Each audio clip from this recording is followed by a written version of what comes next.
The transport ship landed on Valenti's Prime just as the twin suns began to set.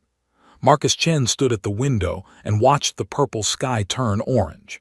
He had traveled for 6 months to reach this planet. Now he was finally here at the Galactic Defense Academy, the most famous military school in the entire Confederation. He was the first human to ever attend. Marcus picked up his small bag and walked toward the exit. He was not a tall man. He was not particularly strong either. Back on Earth, he had been a soldier, but nothing special. Just another human who did his job and did it well. The Confederation had asked for one human to send to their academy as part of the new alliance. Marcus had volunteered. Outside the ship, a group of alien cadets waited to see him arrive. They stood in a line, watching with curious eyes. Some of them were huge. The Krelliks towered over everyone else. They had thick armor covering their bodies, natural bone plates that could stop bullets. Their claws were as long as kitchen knives. Next to them stood the Scythian, smaller but deadly. Their skin changed colors and their teeth dripped with poison. Marcus walked past them all. He heard them whisper, "That is the human. Where are its weapons, its armor? It looks like food." Marcus kept walking. He had expected this. Humans were new to the galaxy. Nobody knew what they could do. And honestly, looking at himself compared to these creatures, he understood why they were confused. He had no claws, no fangs, no armor, no poison, just soft skin and flat teeth. A tall creature with gray scales approached him. This was Commander Kethril, a Vorthak, one of the most respected instructors at the academy. He looked at Marcus with 4 yellow eyes. "You are the human representative," Kethril said. It was not a question. "Yes, Commander." "You will be placed in the support species track, medical training, supply management, communication systems." Kethril paused.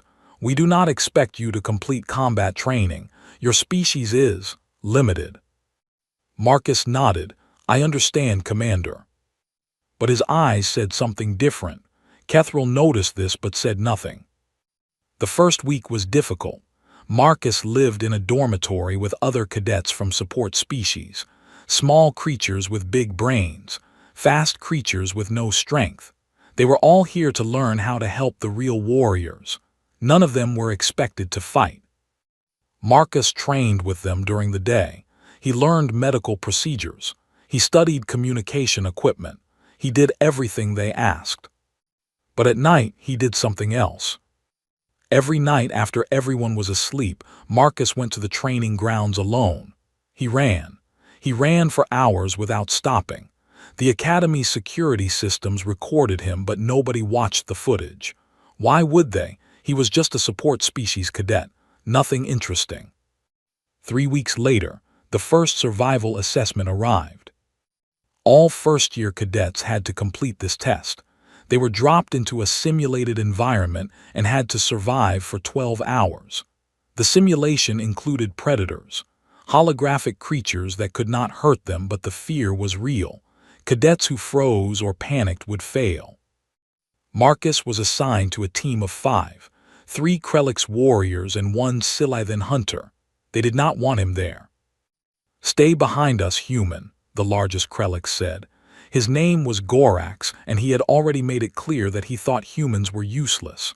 "Do not slow us down." "Just try not to die," another Krellik laughed. The Scythian said nothing. She was small for her species, with pale blue scales. Her name was Tessara. The other Scythian had mocked her for her size, so she kept quiet most of the time. The simulation began. They appeared in a dense forest. Strange trees with black leaves surrounded them. The sounds of animals filled the air. Somewhere in this forest, a predator was hunting them.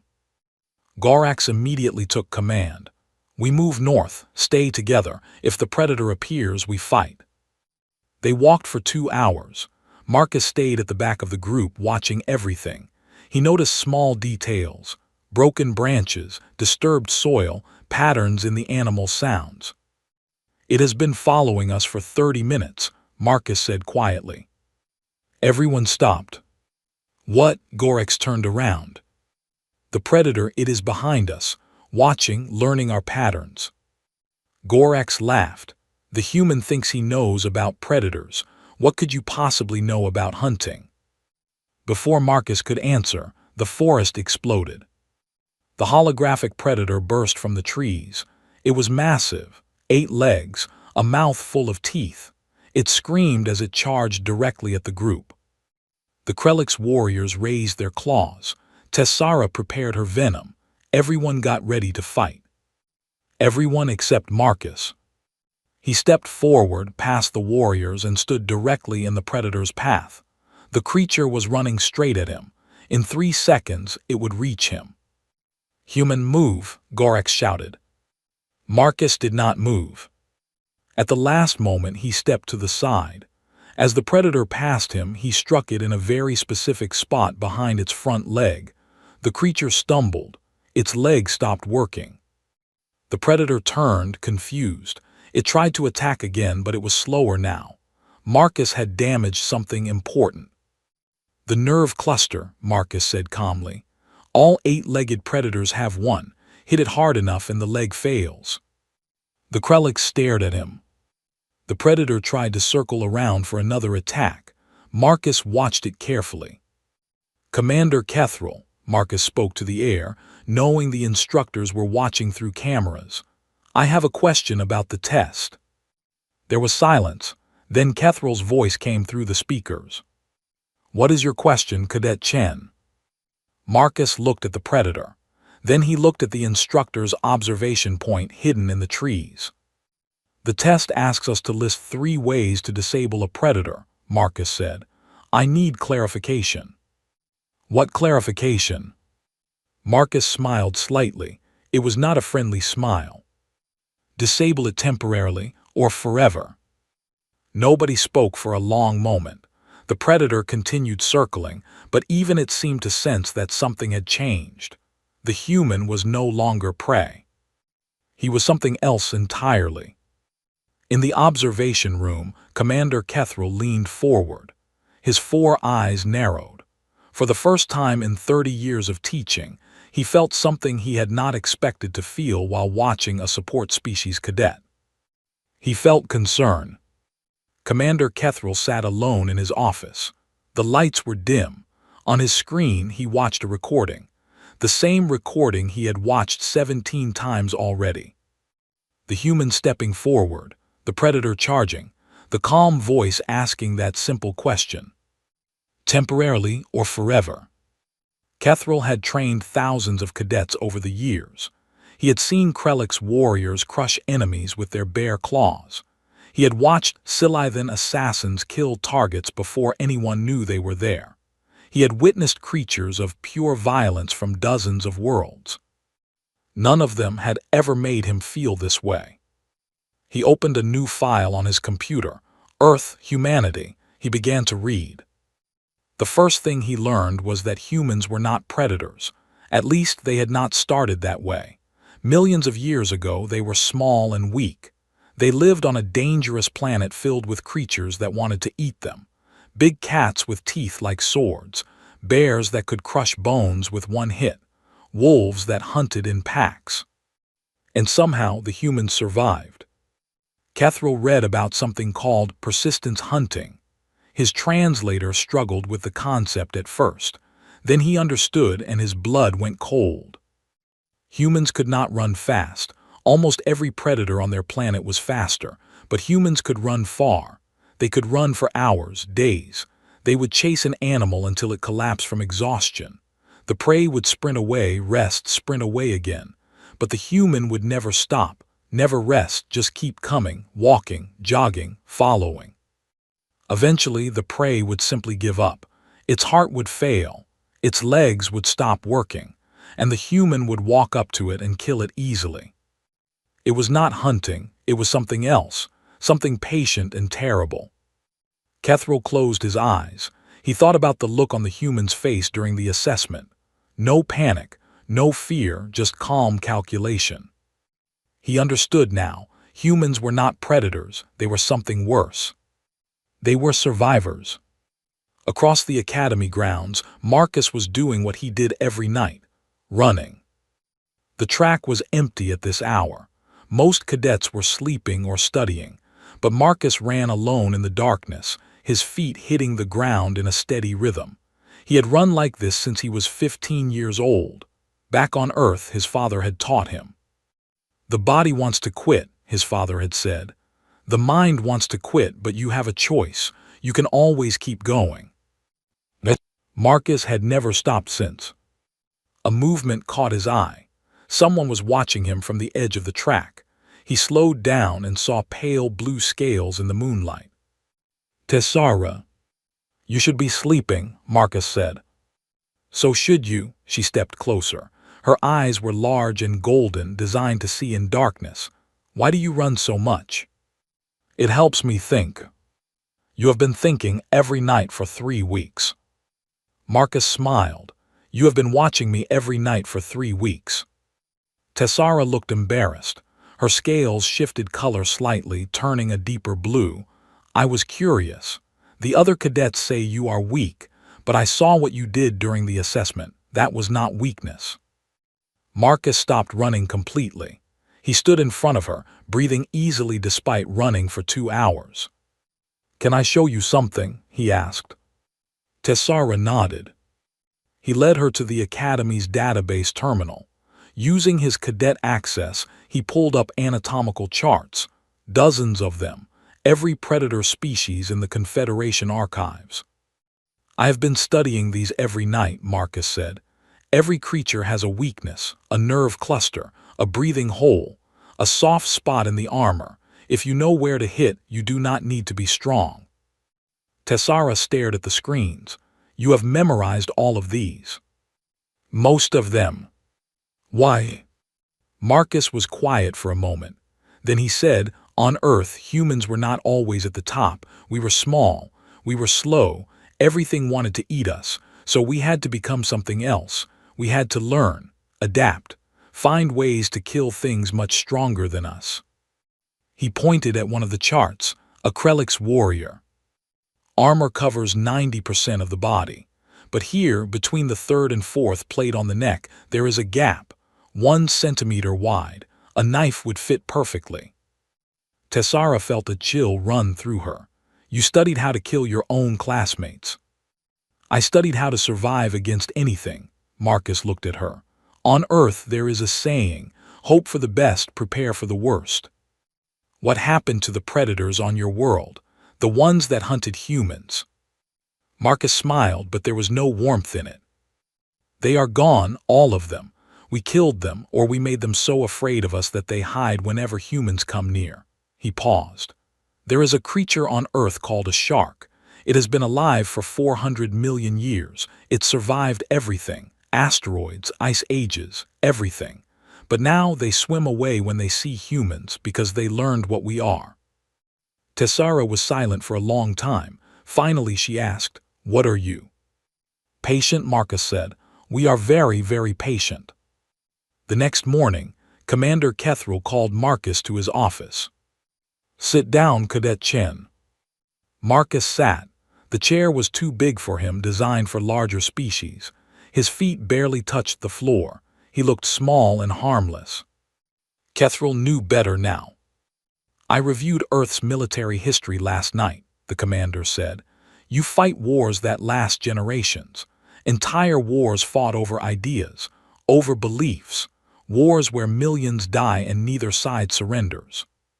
Yes, Commander. Your species developed weapons that can destroy entire cities in seconds. You built machines specifically designed to cause pain. You created poisons and diseases to kill your own kind. Yes, Commander. Kethril leaned forward. Why? Why would any species do this to itself? Marcus thought about the question. Because we had to. Every time we faced something stronger than us, we found a way to become stronger. First it was animals, then it was each other. We learned that the only way to survive was to be more dangerous than whatever was trying to kill us. And now we are here, in a galaxy full of creatures bigger and faster and stronger than us, creatures with claws and venom and armor. Marcus met the commander's 4 eyes. We are exactly where we have always been, small and soft and surrounded by danger. And what will you do about it? Marcus stood up from the chair. He was short, thin, completely unremarkable. The same thing we have always done, he said. Adapt, learn, survive. He walked toward the door, then he stopped. Commander, may I ask you a question? Go ahead. In all your years of training warriors, have you ever seen a species hunt something to extinction? Not for food, not for territory, just because it was dangerous. Kethril thought about it. No, that would be wasteful. Marcus nodded slowly. Humans have done it dozens of times. If something threatened us, we did not just defeat it, we erased it, every last one, so it could never threaten us again. He opened the door. That is what we are, Commander, not predators, something else, something that learned to make predators disappear. The door closed behind him. Kethril sat alone in his office for a very long time. The alarm started screaming at midnight. Marcus woke instantly. Years of military training had taught him to go from sleep to awareness in less than a second. He was already on his feet when the announcement came through the speakers. All cadets remain in your dormitories. Containment breach in the wildlife preserve. This is not a drill. Repeat, this is not a drill. Marcus grabbed his boots and looked out the window. In the distance, he could see lights moving through the forest. Security teams. Something had escaped. His door opened. Tessara stood there, her scales pale with fear. 3 first-year cadets are trapped in the preserve, she said. They were doing a night training exercise when the breach happened. Which creature escaped? Tessara's voice shook. A Crossian mauler. Marcus felt his stomach tighten. He had studied the mauler. It was one of the deadliest creatures in the Academy's collection. 6 legs, each ending in claws that could cut through metal, a mouth that could bite a Krelix in half. It hunted by smell and could track prey across hundreds of kilometers. They are sending rescue teams, Marcus asked. No, protocol says no rescue until the mauler is contained or killed. It could take hours, days. And the cadets? Tessara did not answer. She did not need to. Marcus made his decision in less than a heartbeat. Stay here, he told Tessara. What are you going to do? He was already walking toward the door. Something stupid. The wildlife preserve was dark and silent. Marcus had climbed the fence without being seen. Now he moved through the trees, listening to every sound. His eyes slowly adjusted to the darkness. Somewhere in this forest, 3 cadets were hiding. Somewhere else, a monster was hunting them. Marcus was going to find both. He did not bring any weapons. The Academy did not give weapons to support species cadets. But Marcus had something else. He had knowledge. The Crossian mauler had a weakness. Every creature had a weakness. The mauler could not regulate its body temperature. After extended running, it would overheat. It needed to rest, to cool down. Humans did not have this problem. Marcus started jogging, not running, just a steady pace. The same pace he had practiced every night for weeks. He found the first sign after 20 minutes. Claw marks on a tree, deep cuts that went through the bark. The mauler had passed this way recently. He kept moving. 30 minutes later, he heard something, breathing, quiet sobbing. He pushed through some bushes and found them. 3 cadets, 2 Velari and 1 young Krelix. They were hiding in a small ravine pressed against the rocks.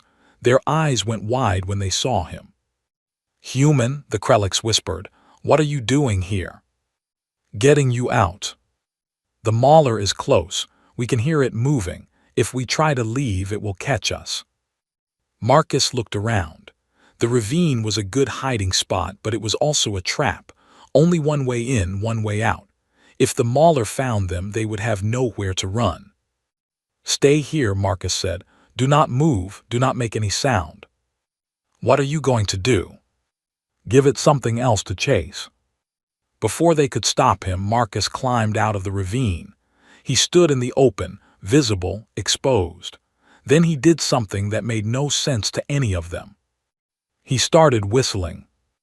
The sound carried through the forest, clear and loud, like a signal. For a long moment, nothing happened. Then the trees exploded. The mauler came from the darkness like a nightmare made real. It was bigger than Marcus had expected. Its eyes burned with hunger. Its claws tore the ground as it charged. Marcus ran. Not away from the cadets, in a different direction, leading the beast away from them. He sprinted through the trees, ducking branches, jumping over roots. Behind him, the mauler screamed in rage.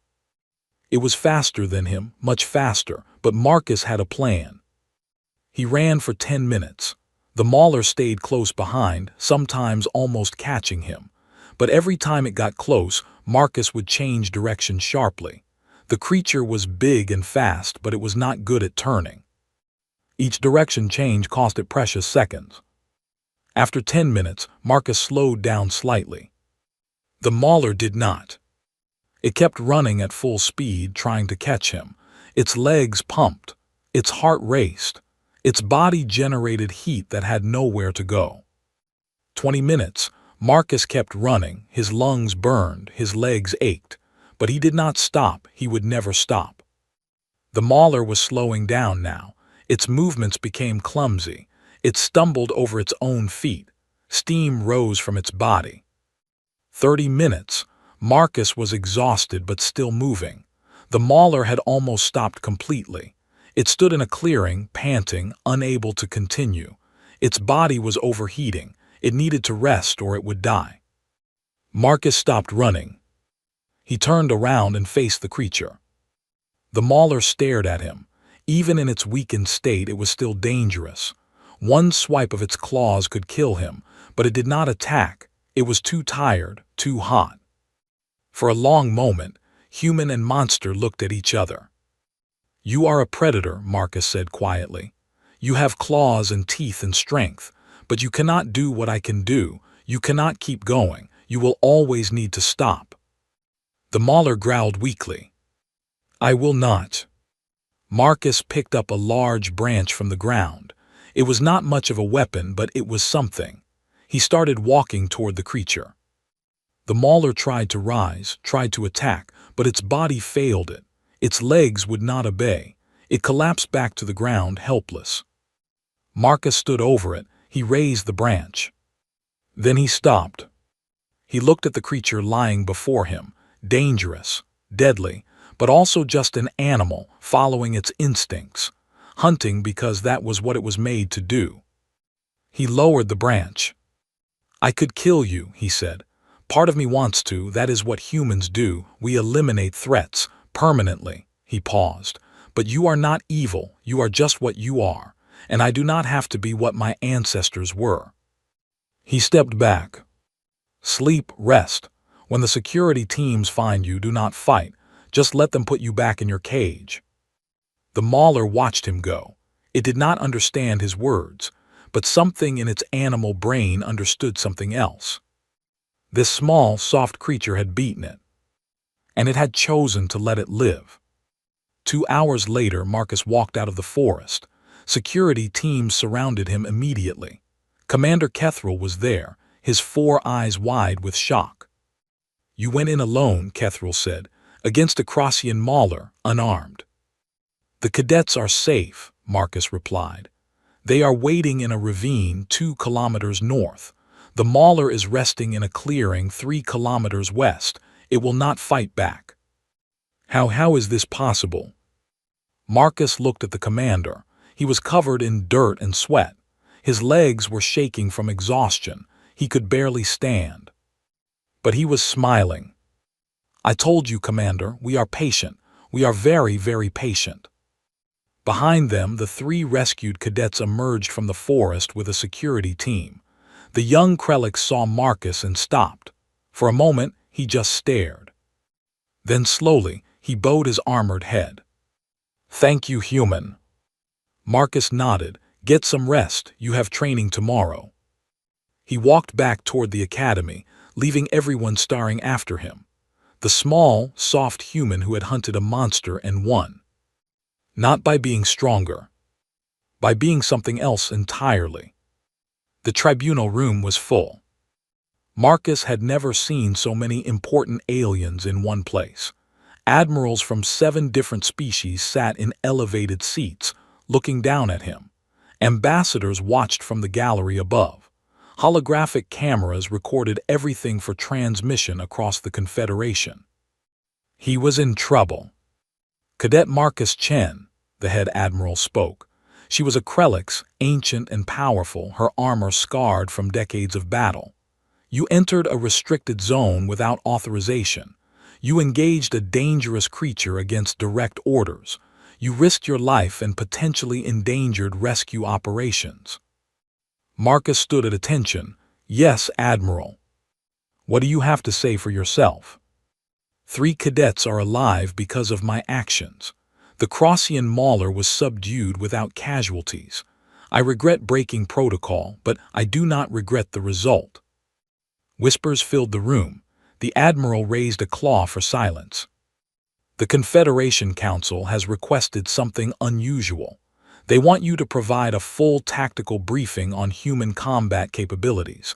Many species are curious about your kind. Marcus felt a chill. With respect, Admiral, I am just a cadet. I cannot speak for all of humanity. You are the only human in this sector. You will have to do. She leaned forward. Explain to us how a species with no natural weapons became capable of doing what you did. Marcus was quiet for a moment. He looked around the room at all the powerful creatures watching him, creatures with claws and armor and venom, creatures that could tear him apart without effort. Then he began to speak. Humans evolved on a planet called Earth. It is a dangerous world. For most of our history, we were prey. Everything wanted to eat us. We had no claws to fight back, no armor to protect us, no venom to defend ourselves. He paused. So we developed something else. We developed our minds. A holographic display activated behind him, showing images of Earth. Ancient humans hunting with spears, building shelters, making fire. First we created tools. Sticks became spears. Rocks became knives. We could not grow claws, so we made them. We could not grow fangs, so we invented arrows and eventually bullets. The images changed. Wars, armies, machines of destruction. But tools were not enough. We also developed tactics, strategy, ways of fighting that did not require strength.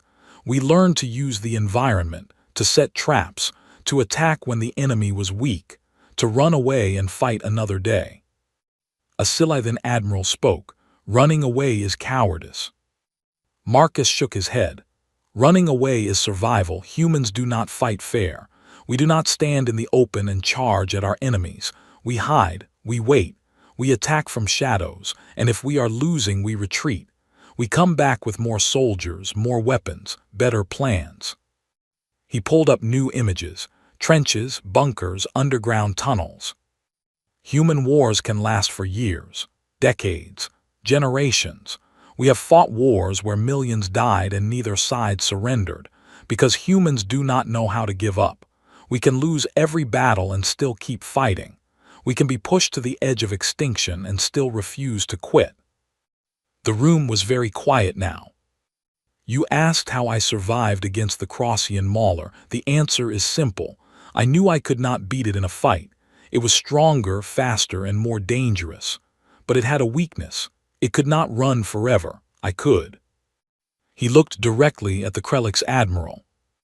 On Earth, we call this persistence hunting. Our ancestors would chase animals for days without stopping. The prey would run fast, then rest, then run again. But the human would never rest, just keep following. Eventually, the animal would collapse from exhaustion. Then the human would walk up to it and kill it with a simple tool. Admiral Kethril spoke from the gallery. Show them the paleontological record.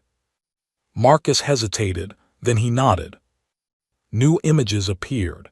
Ancient creatures from Earth's past. Massive predators with enormous teeth. Huge bears, giant cats, creatures that should have easily killed every human they encountered. "These are some of the predators that existed when humans first evolved," Marcus said. "They were the dominant species on Earth, faster than us, stronger than us, better hunters than us." He changed the image. Empty landscapes, museums, bones in glass cases. "They are all gone now, every single one.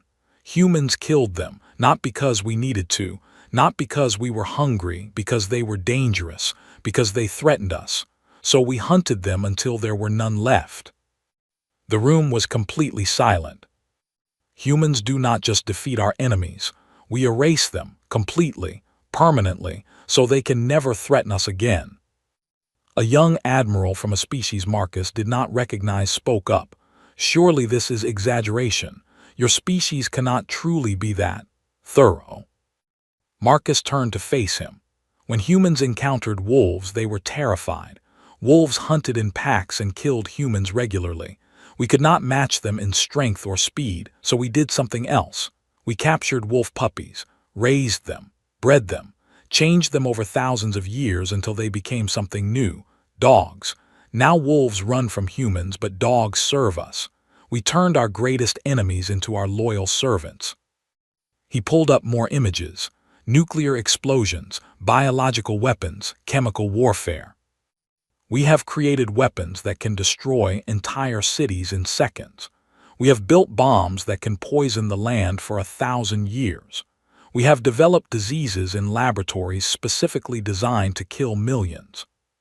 Not to use against other species, to use against each other."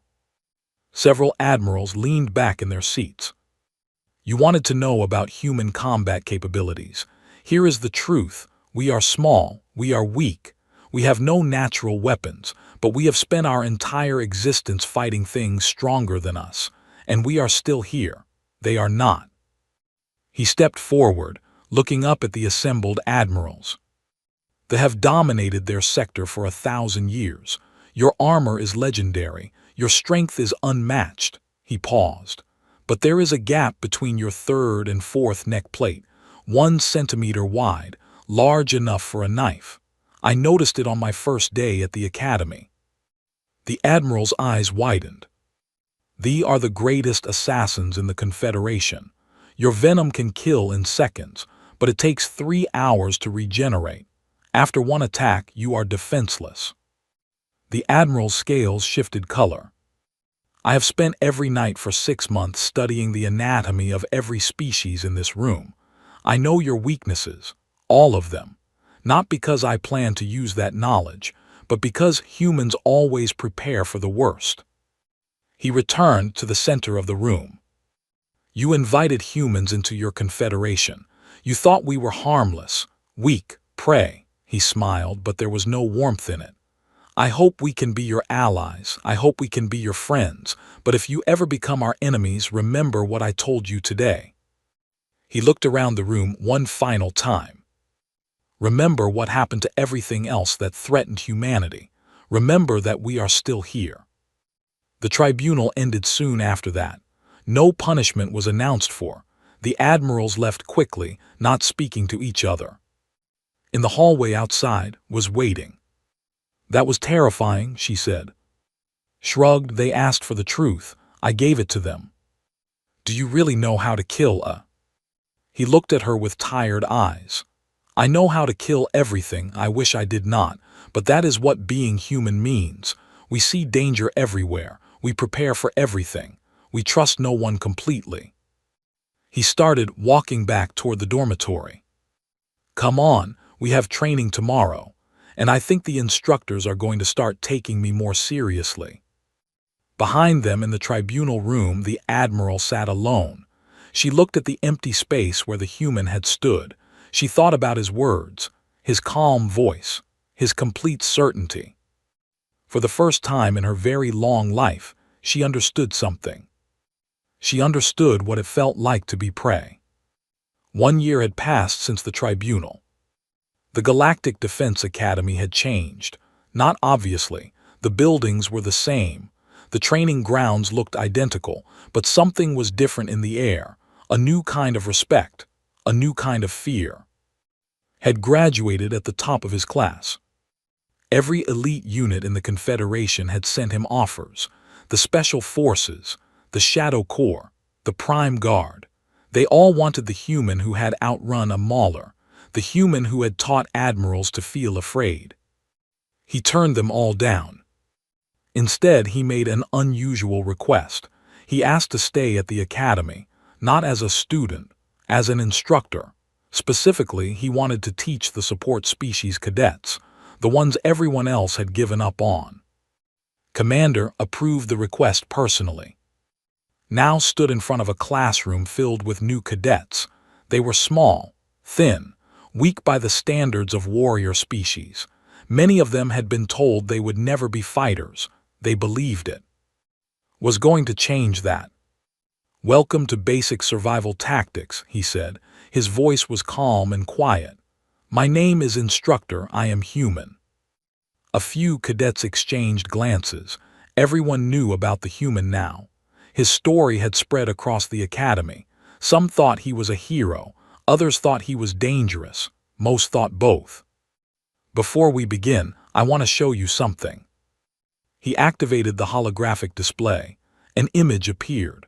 A small, thin creature standing next to a massive warrior. The size difference was almost funny. "This is a human standing next to a. As you can see, we are smaller, weaker. We have no claws, no armor, no natural weapons." He paused. "Can anyone tell me which one is more dangerous?" Silence. A young cadet raised her hand. She was, with delicate wings and large eyes, the Instructor. "Why?" "Because it has claws, armor, strength."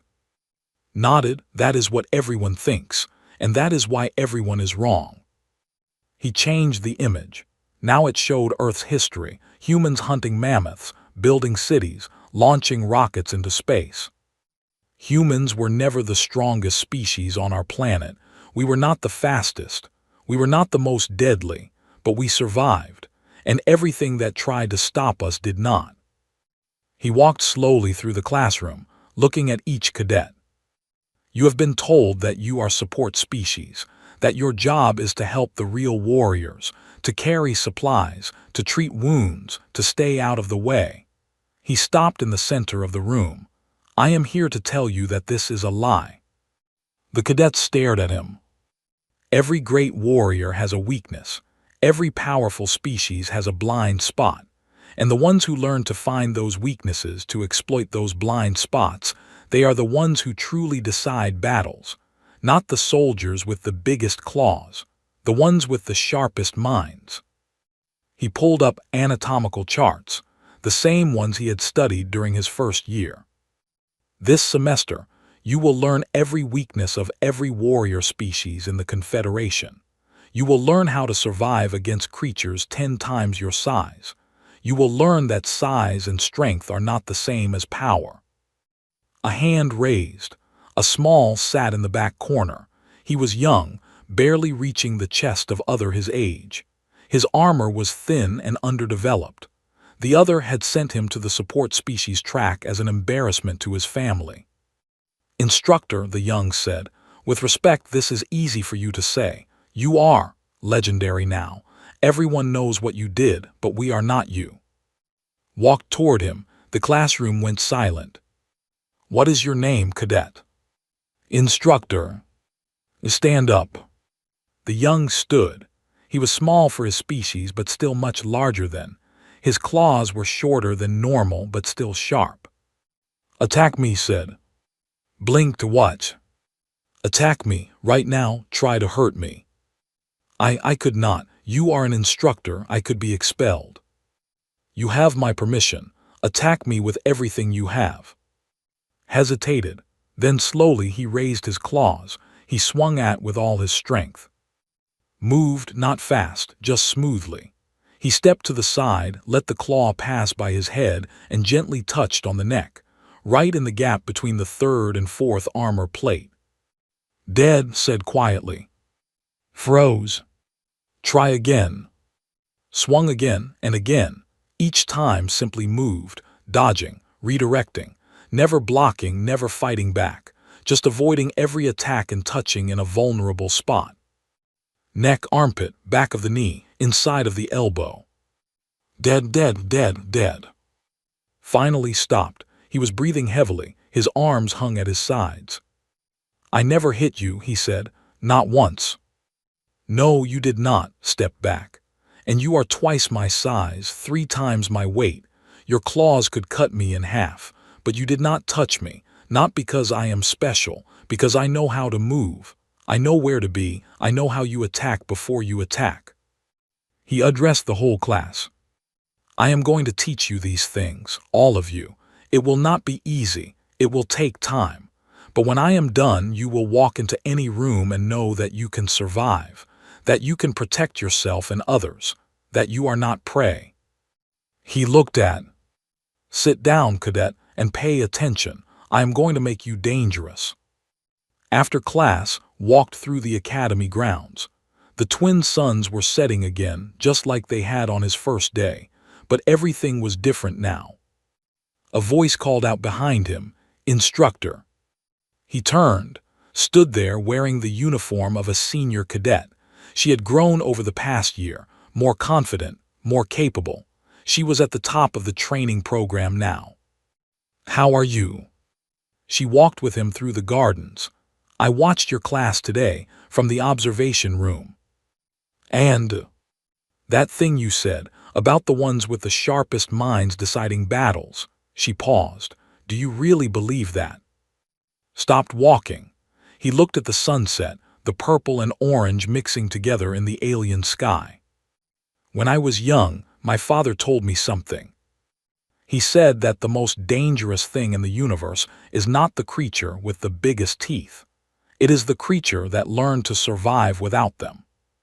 He turned to face her. Every species in this galaxy looks at humans and sees weakness.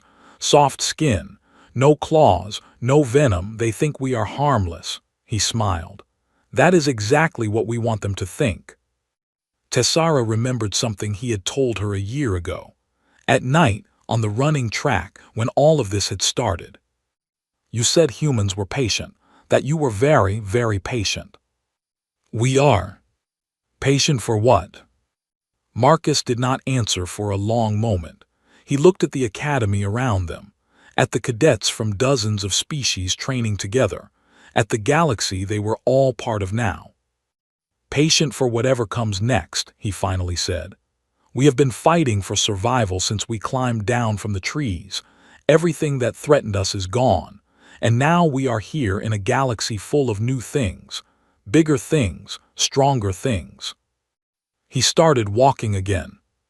But we are still here, still learning, still preparing, and no matter what happens, no matter what comes for us next, we will still be here when it is over.